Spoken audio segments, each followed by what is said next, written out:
बिस्मिल्लाहिर्रहमानिर्रहीम, अस्सलाम वालेकुम। मैं गौहर बट सियासत के प्लेटफॉर्म से आपकी खिदमत में हाजिर हूँ। मियाँ मोहम्मद नवाज शरीफ ने एक बड़ा एहसान कर दिया है एक बड़ी शख्सियत के ऊपर, बल्कि हस्ती के ऊपर। वो कौन सी शख्सियत और हस्ती है और क्या एहसान किया है, ये मैं आपके साथ डिस्कस करूंगा।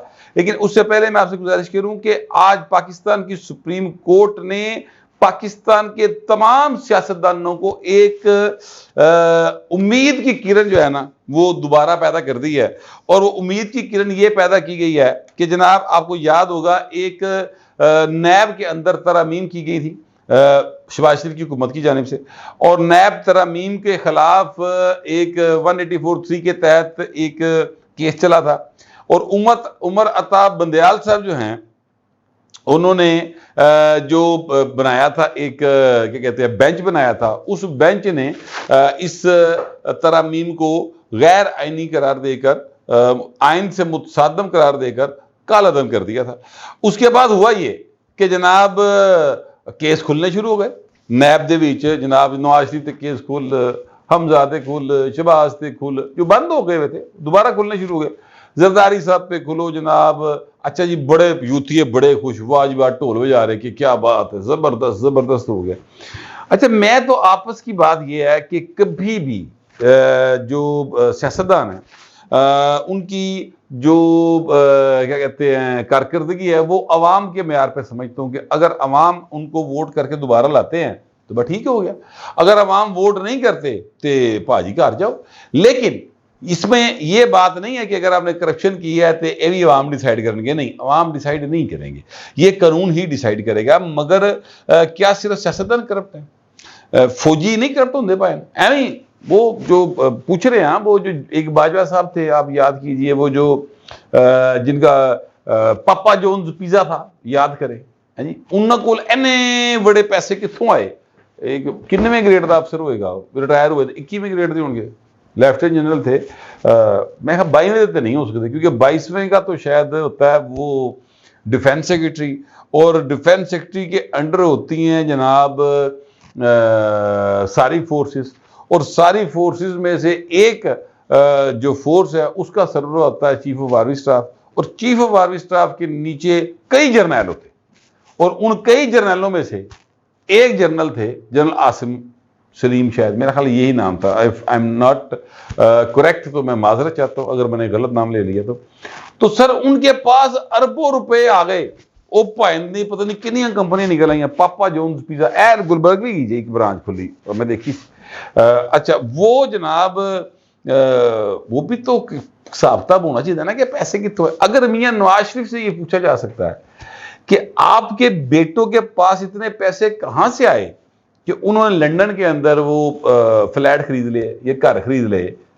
मियां नवाज शरीफ का बाप पाकिस्तान के टॉप 10 जो इंडस्ट्रियलिस्ट थे इत्तेफाक फाउंड्री दा मालिक सी, और उसके पोतों से पूछा जा सकता है और धी कहोगे तेरे ताड़े कोल पैसे कित्थों आए, तो आसिम सलीम बाजवे दे कोलों नहीं पूछा जा सकता सी। कानून ये कहता है उससे नहीं पूछा जा सकता। जज, जर्नैल, ब्यूरोक्रेट तीनों कटते, सिर्फ सियासतदान की गर्दन पेश। लेकिन ये किया किसने? खुद मियां शहबाज शरीफ के अंडर चलने वाली पार्लियामेंट ने किया पाए। अब सवाल है कि इन्हों की संगी ते अंगूठा किने रखिया सी? कानून खत्म क्यों नहीं करते तुसी? ये जो इल्जामात की बुनियाद के ऊपर ट्रोलिंग का सिलसिला ना सर, बुरा लगेगा बहुत सारे लोगों को, लेकिन हकीकत यह है कि सर ये काम शुरू किया था जब IGI बनी थी, ठीक है, पॉलिटिकल पार्टीज ने। उस तो पहले तो भुट्टो के खिलाफ पता नहीं की होंदा रहा, और भुट्टो ने फिर लोगों के खिलाफ बड़ा कुछ किया, वो तो चलता रहा। लेकिन मैं ये जो पोस्ट जनरल जियाद सिनेरियो है ना, मैं उसकी बात कर रहा हूँ, ठीक है, उसके बाद का जो टर्न्योवर है। और IGI ने ये काम शुरू किया, और IGI जो है वो किसने बनवाई थी? रिकॉर्ड के ऊपर चीजें सर। उसमें मेन प्लेयर कौन थे? रिकॉर्ड के ऊपर चीजें हैं। ये जो एहतसाबुर रहमान था, सैफुर रहमान, इन्हें भाई ने इस काम को बड़ा बामे रूज से लै गया, और साह नहीं सी लैन दिंदा मुखालफिन को। कोई भी मुखालफ था ना, वो साह औखे करते सन फट गए सैफुर रहमान ने। इसलिए तो जब ये कू हुआ नवाज शरीफ के खिलाफ, तो बेनजीर ने उसको वेलकम किया था। इन्ना बुरा हाल किया बेनजीर, यानी जिदा खानदान दी जमीना इन्नियां कि अंग्रेज ने लिखा कि जनाब मैं सो के थक गया, मैं जो उठा मैं पूछा ये कि जमीन तो लंघ रहा भुट्टो खानदान दी, तो मैं कहा यार कदों मुकनी है, सिंध मुक चला, जमीना नहीं पे मुकदियां। उस खानदान की बेटी जो है उसके पास बच्चों की फीस अदा करने के पैसे नहीं थे, इस हाल में ले आया था ये सैफुर रहमान जो था, ठीक है।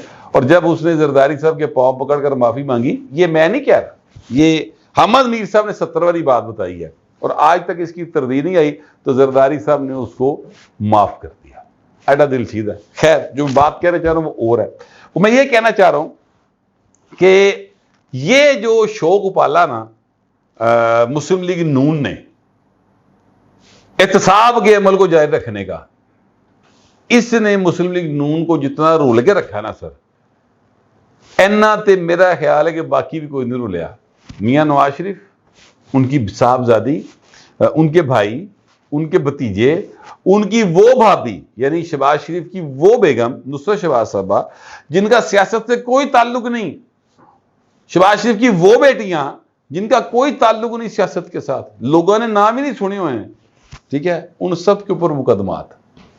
अली डार, कभी किसी ने, मेरा ख्याल अद्धे तो बहुत लोगों ने शक्ल भी याद नहीं हुई अली डार दी, ये डार साहब के साथ ज्यादा हैं, उन पर मुकदमा। उनकी बेटी जो कि मियां नवाज शरीफ की छोटी बेटी है, ठीक है, अस्मा शहर नाम उनका, उनके ऊपर मुकदमा। तो ये सारा कुछ भाइन भुगत्या, पर पता नहीं की मसला यार, ये कानून मुकांदे कोई नहीं, फिर भी यार उन्हें मुकाओ, खत्म करो कानून को।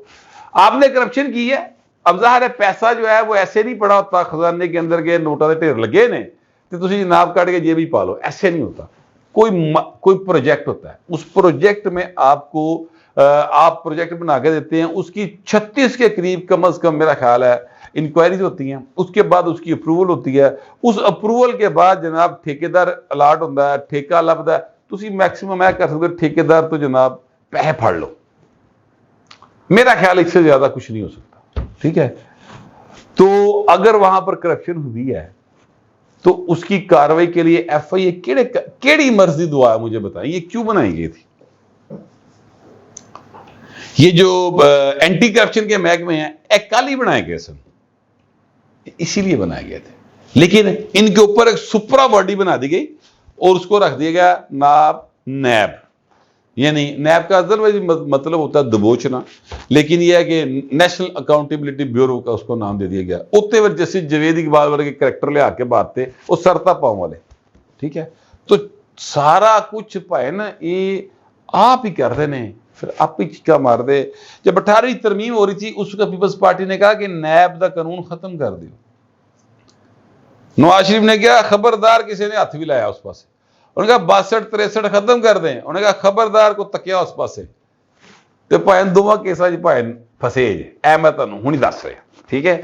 तो अगे पता नहीं की होना है। मेरी तो सजेशन यही है कि इस कानून को इस सिरे से खत्म करें, ये नैब का अदारा ही खत्म करें, नहीं करना कोई गल नहीं, लेकिन फिर इसके अंदर सारे लेकर आओ, सारे जितने भी हैं, वो जज हों, वो जर्नैल हों, वो वकील हों, वो साफी हों, वो ब्यूरोक्रेट हों, वो जनाब ताजर हों, सारे लेके आओ।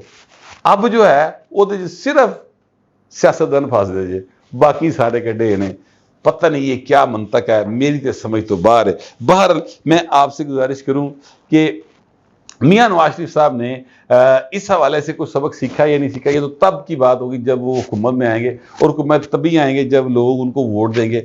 उससे पहले हुकूमत में आने का जो इम्कान है, चांस है ना, या ख्वाहिशें हैं, वो हसरतें ख्वाहिशें तो मेरी भी बड़ी थी, मैं भी बड़ा हो गया सोचना सा कि अमिताभ बच्चन बनागा, चलो अमिताभ बच्चन ना बनया तो और कुछ नहीं, तो कोई मतलब है कि छोटा मोटा रोल तो लभ ही जाएगा ना, कख नहीं लभा पाए, क्योंकि ख्वाहिश एक और चीज़ होती है, हकीकत एक और चीज़ होती है। तो मियाँ साहब वज़ीर-ए-आज़म बनेंगे नहीं बनेंगे ये लोगों ने फैसला करना है वोट की पर्ची के जरिए, लेकिन फिलहाल मियाँ नवाज शरीफ साहब ने एक बहुत बड़ा काम किया है और मेरा ख्याल है कि उसको अप्रिशिएट किया जाना चाहिए। खबर है मेरे पास, आप जानते हैं कि पीपल्स पार्टी के टिड्डी बहुत तकलीफ है, पीड़ है, और वो किसी हद तक दुरुस्त भी है, गलत भी नहीं है भाई नेडी वैसे आपस की गल है कि जनाब मियां नवाज शरीफ आ गए हैं तो उनके लिए जो है वो सारी रियासती इदारे जो है बिच जा रहे हैं और एक मुजरिम को प्रोटोकॉल मिल रहा है, और जनाब ये जो पंजाब की निगरान हुकूमत है इन्होंने सजा मुअत्तल कर दी है। वैसे वो आइन के कानून के तहत उनके पास ये इख्तियार है कि वो कर सकती है, पंजाब गवर्नमेंट, सिर्फ पंजाब गवर्नमेंट नहीं सिंध की गवर्नमेंट भी कर सकती है, उनसे रेलिवेंट उनके इलाके का केस हुए थे जी। लेकिन इसके बावजूद मैं आपसे अर्ज करूं कि एडी केड़ी लोड़ सी मोहसिन नकवी साहब नूं कि वो इस काम दे विच एडा कूद के गया है, छाला मार मार के काम किया, ना भी करते तो कोई ऐसा इशू नहीं था, मियाँ साहब नूं कोई गिरफ्तारियां नहीं सी होने लगी उन्होंने। बहरहाल वो डील का बड़ा रौला पिया। अब ये जो डील की बातें हैं ना, पीपल्स पार्टी इसमें बड़ी तेज बॉलिंग करनी शुरू हो गई, पाए बाउंसर मार रही, ठीक है। अब बाउंसर वो हुक कराने के लिए नून लीग के लोग तैयार बैठे कि सानू तुसीं जरा जी तुहाडी मेहरबानी मियाँ साहब इजाजत दिओ, असीं इन्हां नूं चुक के ना स्टेडियम तो बाहर सुट्टीए। लेकिन प्रॉब्लम कहाँ आ रहा है? प्रॉब्लम यह आ रहा है कि मियाँ नवाज शरीफ ने बाकायदा तौर पर अपने लोगों को रोक दिया कि आपने कोई बात नहीं करनी इसके ऊपर। न सिर्फ रोक दिया है बल्कि इससे अगली खबर आपको देने लगे जो इससे भी बड़ी खबर है, और जो एक्चुअली जिसके लिए मैंने एहसान का लफ्ज इस्तेमाल किया वो ये है कि मियाँ नवाज शरीफ के ऊपर एक प्रेशर है बाकायदा कि आप सिंध के दौरे भी करें, और सिंध के दौरों के साथ साथ वहां पर जो GDA एंड MQM और ये जितनी वहां का मलगूबा किस्म की जमातें हैं ना, इन्हों के नाल बैठो, एक अलायंस बनाएं और वहां से पीपल्स पार्टी को आउट करें। अभी तक की जो इतलात है, अभी तक जो मैं इस वक्त आपसे व्लॉग कर रहा हूं, अभी तक के मामला ये हैं कि मियाँ नवाज शरीफ ने ऐसे किसी अलायंस में जाने से इनकार कर दिया, और उन्होंने बड़ी सख्ती से अपने लोगों को कह दिया है कि ऐसी किसी किस्म की हरकत हमने नहीं करनी, सियासी जमातों को मजबूत करना ही असल बात है। पीपल्स पार्टी एक पॉलिटिकल पार्टी है, हमारे उसके साथ इख्तिलाफात हैं, वो हम पर तनकीद कर रहे हैं, उनको करने दें, तुसी माड़ी मोटी कर लो, हार्ड हिटिंग नहीं करनी। लेकिन किसी भी सूरत अगर आप ये समझते हैं कि मैं उनके खिलाफ किसी अलायंस में जाऊंगा इधर सिंध के अंदर ताकि पीपल्स पार्टी की वहां पे गवर्नमेंट ना बने और एक चू का मरब्बा टाइप गवर्नमेंट बन जाए, इस तरह की हरकत मैंने नहीं करनी। तो मियाँ साहब ने एक्चुअली ये एक जरदारी साहब के ऊपर या पीपल्स पार्टी के ऊपर एक एहसान इन्वर्टेड कॉमर्स में लें किया है। वैसे तो ये एहसान जो है उन्होंने खुद पे किया, लेकिन चलें फौरी तौर पर जिसने निशाना बनना था वो तो पीपल्स पार्टी थी ना, या जरदारी साहब थे। लेकिन इन द लॉन्ग रन देखा जाए तो जमहूरियत के ऊपर ये एहसान है कि ऐसे किसी अलायंस का हिस्सा ना बने जिसके पीछे उन्हों का हाथ हो, ताकि ऐन होए कि कल नूं उन्हों जिहड़े ने ਉਹ ਤੁਹਾਨੂੰ ਚੁੱਕੇ ਬਾਹਰ ਸੁੱਟ ਦੇਣ। ਮਾਜ਼ੀ में 70 दफा फेंका उन्होंने, ਤੇ ਉਹ ਜਿਹੜੀ ਕਠਪੁਤਲੀਆਂ ਨੇ ਉਹ ਜਨਾਬ ਤੁਹਾਡੇ ਖਿਲਾਫ ਠੁਮਕੇ ਔਰ ਨਾਰੇ ਲਾਣਾ ਸ਼ੁਰੂ ਕਰ ਦੇਣ, ਤੇ ਤੁਸੀਂ ਜਿਹੜਾ ਨਾ ਫਿਰ ਟਾਈਮ ਫਿਸ਼ ਤੇ ਪਏ ਹੋ ਉਸ ਪਾਸੇ ਤੇ ਫਿਰ ਡੀਲਾ ਮੰਗ ਰਹੇ ਹੋ, ਫਿਰ ਕਦੀ ਪਲੇਟਲੈਸ ਘਟ ਜਾਣ ਤੇ ਕਦੀ ਪਲੇਟਲੈਸ ਵੱਧ ਜਾਣ, ठीक है, फिर सिलसिला शुरू होया हुआ। लिहाजा बेहतर यह है कि ऐसे किसी अलायंस का हिस्सा ना बना जाए। ये मेरे जराए ने, और ये बड़े पक्के कन्फर्म कचूर किस्म के जराए हैं जिन्होंने मुझे ये बात बताई है। तो मैंने सोचा मैं आपके साथ इसको ज़रूर शेयर कर लूँ ताकि कम अज़ कम लोगों को ये अदराक हो जाए कि मियाँ नवाज शरीफ ने जी जलावतनी कट्टी है उहदे विच उन्होंने काफ़ी इंप्रूव किया, और किसी भी जमहूरी सियासी अमल को वो अब डिरेल होने से बचाने के जो इंतजामात होते हैं ना, सॉरी डिरेल करने के जो इंतजामात होते हैं उससे बखूबी आ गए और अपने आप को बचा बचा के कदम रख रहे हैं, फूंक फूंक कर, ताकि मुल्क जो है वो जमहूरी पटरी के ऊपर चलता रहे। मेरे पास ये इतलात थी और ख्यालात भी थे मेरे इस पर, तो मैंने सोचा आपके साथ शेयर कर लूँ। आप दोस्तों से दरख्वास्त ये है, कमेंट ज़रूर कीजिएगा मगर ज़रा तहजीब के साथ। फिर वक्त इतना ही, मिलते अगले व्लॉग में।